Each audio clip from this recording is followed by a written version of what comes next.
Once there was a traveller who had come from Treehouse town, and he was hungry and needed to find some work. And he'd been travelling so long that he'd run out of food. And he came across a street, a very long street called Central Line Street. And in the street was a bulged area, and around this big area, this central part of the street, were 12 homes. And he thought to himself it was kind of strange that there was no one out and about. No children, nobody working. All seemed rather quiet. Anyway, he knocked on that front door and he asked for some food, and the woman slammed the door in his face and began to yell at him, "Oh, we haven't got food for you. We haven't got food for strangers. We've hardly got enough for ourselves." Well, he proceeded to each of the homes. And the response was very similar, if not the same. Doors slammed in his face, curses he could hear under their breath. Oh, he thought, this is strange, he said. It's just like everybody here is quite isolated from each other. And he began to ponder on that for a moment and made his way to the last hut. And he knocked on the door, and the woman opened it at first. And as she was beginning to close it, he said, No, just hold on for a moment. I've come to make a magical soup. I have a magic stone that my great-grandmother gave to me. And with this stone, I can make soup that is fit for a king. And I'm wondering that if you could spare just some salt, that I may be able to share this soup with you. Well, she was rather intrigued by this. So she grabbed hold of the salt and she went out and followed him into the centre circle of the street. And he rummaged through his bag, and from his bag he pulled out his pot and he pulled out his wooden spoon. And into the pot he put in the salt, and he put in that magical stone.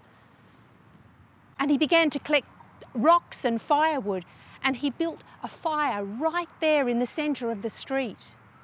And then he went and he filled his pot from the village well and placed it on top of the fire once he'd had it lit. "Oh," he said, "this soup will be fit for a king." And almost to himself, he said, "But it would be better if I just had a couple of onions." Well, some of the villagers were peeking through their windows and were wondering what was happening. And curiosity got the better of them, and they began to come out and see what was happening. One of the men, he brought out some wilted onions. "Oh," he said, "thank you so much for your generosity. You too shall feast on this soup that is fit for the king." And he began to sing a strange kind of song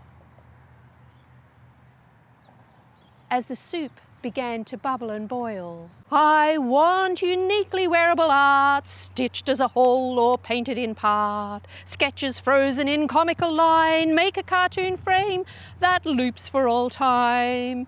Which came first, the picture or words? Exchange one for the other and add your verse. A palette of vocalizations, creating a series of colour. Needles and chisels, carve and create. Mix the two and elaborate." And he sang and he sang and he sang, and it was a strange song. But more of those people had come out, and a couple had even began to tap their feet. And as if to himself, he said, this soup would be better if I just had some potatoes. And with that, one of the people ran back inside and grabbed some potatoes. And this went on for a while. He asked for pumpkin, some celery, and some herbs and some spices. And each time one of the villagers brought him something new, he thanked them graciously and said that they were welcome to join in once it was cooked. Well, he returned to his song, and he sang and he sang and he sang.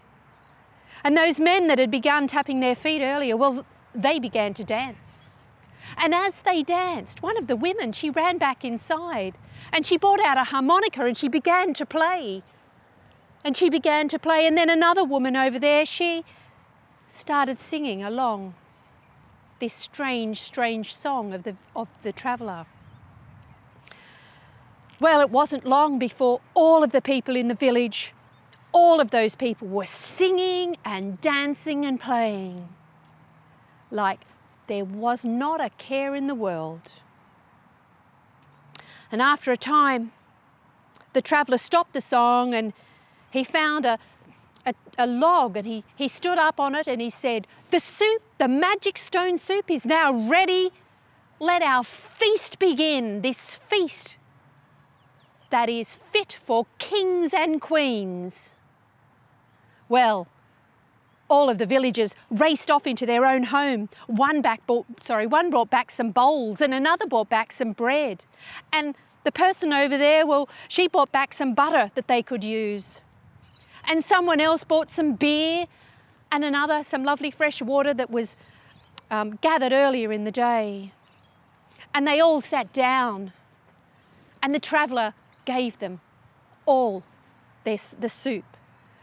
And they ate and they ate and they ate until they were satisfied.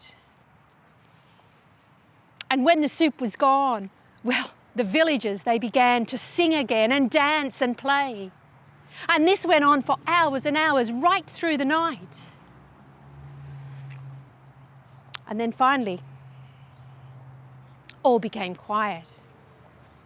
Well, late the next morning, the village was a hive of activity. The children were playing out in the streets. Neighbours were sharing fruits and vegetables.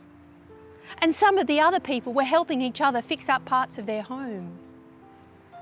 Nothing seemed too hard.